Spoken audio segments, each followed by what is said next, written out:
G'day, today we're covering the UBC 9R belt grinder. 600 watt motor, variable speed from 3000 to 8200 RPM.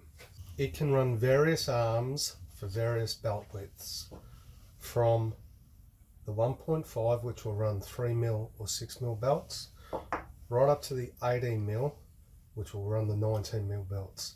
Here's the full list of arms. Okay. Let's have a look now at some of the applications the UBC can perform. Here we have the UBC with a 19mm arm, but as a right angle. This way you can get behind balustrading up against walls.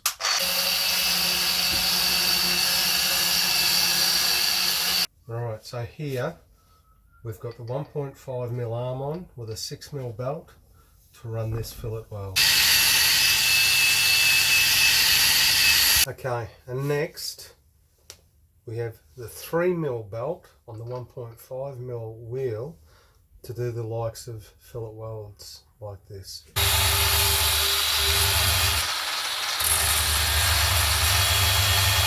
Okay, so there we are, the UBC 9R belt grinder.